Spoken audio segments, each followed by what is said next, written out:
ഇതാ BJP-യുടെ സംസ്ഥാന ആസ്ഥാനത്ത് ഇപ്പോൾ വലിയ ആഘോഷം ആണ് നടക്കുന്നത്. BJP-ക്ക് 3 സീറ്റുകളിൽ വിജയിക്കാൻ സാധിച്ചു എന്നതാണ് BJP-യുടെ സംസ്ഥാന അധ്യക്ഷനെ തന്നെ നേമത്ത് കളത്തിലിറക്കിക്കൊണ്ട് വളരെ നേരത്തെ തന്നെ, ഒരുപക്ഷെ തെരഞ്ഞെടുപ്പ് തീയതി പ്രഖ്യാപിക്കുന്നതിന് മുമ്പ്, മറ്റ് രാഷ്ട്രീയ പാർട്ടികൾ സ്ഥാനാർത്ഥികളെ നിശ്ചയിക്കുന്നതിന് മുമ്പ് സ്ഥാനാർത്ഥി താനായിരിക്കുമെന്നും താൻ നേമത്തായിരിക്കും മത്സരിക്കുക എന്നും ഉറപ്പിച്ചു പറഞ്ഞിരുന്ന രാജീവ് ചന്ദ്രശേഖർ, ആ രാജീവ് ചന്ദ്രശേഖർ ആണ് നേമത്ത് വീണ്ടും BJP-യുടെ അക്കൗണ്ട് തുറന്നത്. ഇനി BJP-ക്ക് എന്താണ് പറയാനുള്ളത്? വോട്ട് നിലയിൽ എന്ത് മാറ്റമാണ് ഉണ്ടാകുന്നത്? BJP ഫോക്കസ് ചെയ്ത 9 മണ്ഡലങ്ങളിൽ എത്ര ശതമാനം വോട്ട് നേടാൻ സാധിച്ചു? കേരളത്തിൽ ആകെ എത്ര ശതമാനം വോട്ട് നേടാൻ സാധിച്ചു? തദ്ദേശ തെരഞ്ഞെടുപ്പുമായി താരതമ്യം ചെയ്യുമ്പോൾ BJP-ക്ക് എന്ത് മാറ്റമാണ് ഉണ്ടായിട്ടുള്ളത്? ഇതെല്ലാം BJP-യുടെ നാളേക്കുള്ള വളർച്ചയിൽ നിർണായകമാണ്. എന്ത് തന്നെയാണെങ്കിലും തദ്ദേശ തെരഞ്ഞെടുപ്പിനേക്കാൾ മികച്ച പ്രകടനം ഈ തെരഞ്ഞെടുപ്പിൽ കാഴ്ചവെച്ചിട്ടുള്ളത് UDF ആണ് എന്നതിൽ തർക്കമില്ല. കഴിഞ്ഞ തദ്ദേശ തെരഞ്ഞെടുപ്പിന്റെ കണക്ക് പരിശോധിച്ചാൽ 88 നിയമസഭാ സീറ്റുകളിൽ ആയിരുന്നു UDF-ന് മേൽക്കൈ നേടാൻ സാധിച്ചത് എങ്കിൽ ഇതാ ഇപ്പോഴത് 3 അക്കം കടക്കുന്നു. 100-ന് മുകളിലേക്ക് 102 സീറ്റുകളിൽ ഇപ്പോൾ ഇതാ UDF മുന്നിട്ട് നിൽക്കുന്നു എന്നതാണ്. അല്പസമയം മുമ്പായിരുന്നു ആ വിജയത്തെ സംബന്ധിച്ച് പ്രതിപക്ഷ നേതാവ് VD സതീശൻ സംസാരിച്ചത്. തീർച്ചയായും ഇന്ന് തിങ്കളാഴ്ചയാണ്. VD സതീശന് ഈ തിങ്കളാഴ്ച നല്ല ദിവസമാണ് എന്ന് തന്നെ പറയാം. അദ്ദേഹം തെരഞ്ഞെടുപ്പിന് ശേഷം വനവാസത്തിലേക്ക് പോകേണ്ടതായി വരുന്നില്ല. രാജയോഗമാണ് VD സതീശന് കാത്തിരിക്കുന്നത്. അതിന് കന്റോൺമെന്റ് ഹൗസിൽ നിന്ന് ക്ലിഫ് ഹൗസിലേക്കായിരിക്കുമോ VD സതീശൻ പോവുക എന്നതാണ് അറിയേണ്ടത്. അതേസമയം BJP-ക്കും അഭിമാനിക്കാം. ഇപ്പോഴിതാ രാജീവ് ചന്ദ്രശേഖർ ആ അഭിമാന നേട്ടത്തെ കുറിച്ച് സംസാരിക്കുന്നു. BJP-യുടെ സംസ്ഥാന അധ്യക്ഷന്റെ വാക്കുകളിലേക്ക്. എൻ്റെ 20 കൊല്ലത്തിൻ്റെ രാഷ്ട്രീയത്തിൽ ഞാൻ കുറേ കാര്യങ്ങൾ ചെയ്തിട്ടുണ്ട്, സന്തോഷകരമായ കുറേ കാര്യങ്ങൾ ചെയ്തിട്ടുണ്ട്. പക്ഷേ ഏറ്റവും സന്തോഷകരമായ ഒരു ദിവസം എൻ്റെ ഈ രാഷ്ട്രീയ ജീവിതത്തിൽ ഇന്നാണ്. അത് ഞാൻ ജയിച്ചു എന്ന് മാത്രമല്ല, ഞങ്ങൾ മുമ്പോട്ട് വെച്ച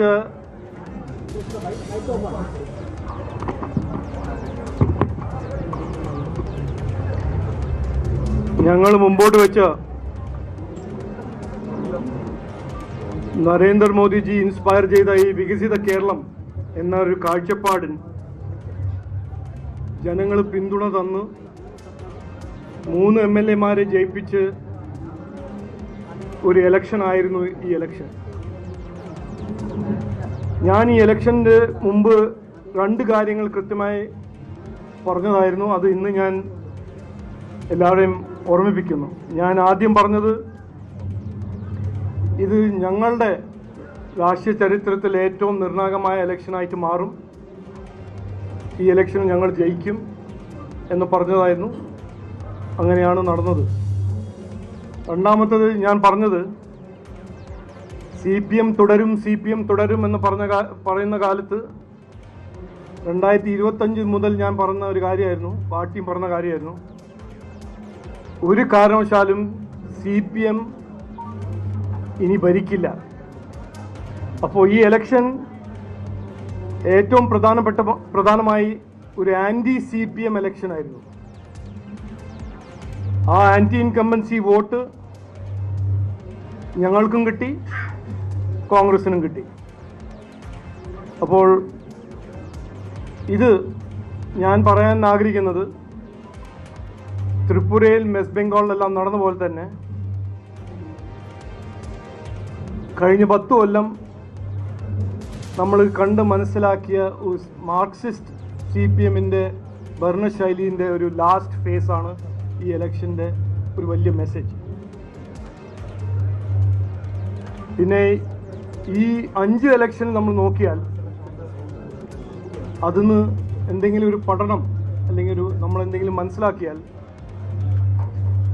ഇന്ത്യ അലയൻസ് ഭരിക്കുന്ന തമിഴ്നാട്, വെസ്റ്റ് ബംഗാൾ, കേരളം 3 സ്ഥലത്ത് ഇന്ത്യ അലയൻസ് ആയിരുന്നു ഭരിച്ചത്.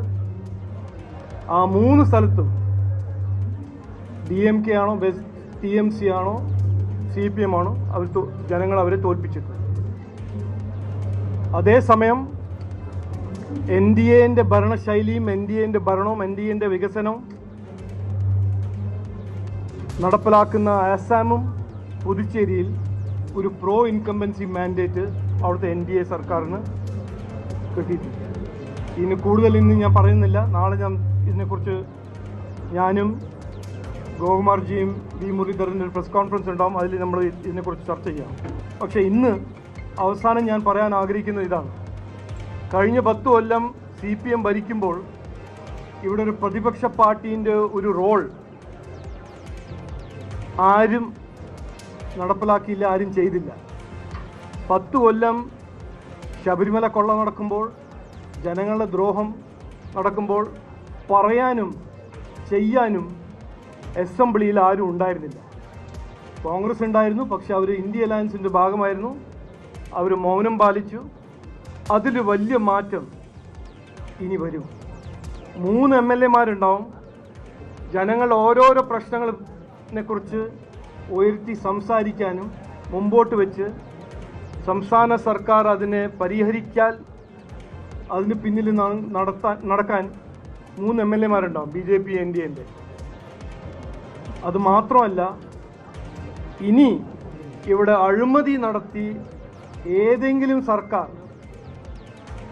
നടപ്പിലാക്കാൻ ശ്രമിച്ചാൽ അതിനെ എതിർക്കാനും അതിനെ എക്സ്പോസ് ചെയ്യാൻ BJP NDA അസംബ്ലിയിൽ ഉള്ളിൽ ഉണ്ടാവും. അത് ഒരു വലിയ മാറ്റമായിരിക്കും. ഞാൻ ഇലക്ഷൻ്റെ മുമ്പ് പറഞ്ഞതാണ്, ഈ ഇലക്ഷൻ ഏറ്റവും പ്രധാനപ്പെട്ട ഒരു ഇഫക്റ്റ് അല്ലെങ്കിൽ ഇമ്പാക്റ്റ് കേരളത്തിൻ്റെ രാഷ്ട്രീയ സംസ്കാരത്തിൽ മാറ്റം. അതായിരുന്നു ഞങ്ങളുടെ ലക്ഷ്യം. അത് ഞങ്ങൾ പുറത്തുനിന്ന് ഇതുവരെ ചെയ്തു. ഇനി അസംബ്ലിയിൽ കയറി അവിടെ ഇരുന്ന് അത് ഞങ്ങൾ നടപ്പിലാക്കും എന്ന് ഞാൻ ഇന്ന് ഉറപ്പു തരുന്നു. ഇന്ന് ഈ വിജയം ഇത് എൻ്റെ വിജയമോ ഞങ്ങളുടെ ലീഡർഷിപ്പിൻ്റെ ഒരു വിജയം മാത്രമല്ല, ജനങ്ങൾ ഞങ്ങൾക്ക് തന്ന ഒരു അവസരമായിട്ട് ഞങ്ങൾ കാണുന്നു. അപ്പോൾ എല്ലാവരോടും ഞാൻ നന്ദി പറയാൻ ആഗ്രഹിക്കുന്നു. അതിൻ്റെ ഒപ്പം ഞങ്ങളെ ഓരോരോ പ്രവർത്തകർ രാപകൽ അധ്വാനിച്ച് ഈ ഒരു മാൻഡേറ്റ് ഈ ഇലക്ഷന് വേണ്ടി അധ്വാനിച്ച ഓരോരോ പ്രവർത്തകർ ഞാൻ നന്ദി പറയാൻ ആഗ്രഹിക്കുന്നു. നമസ്കാരം.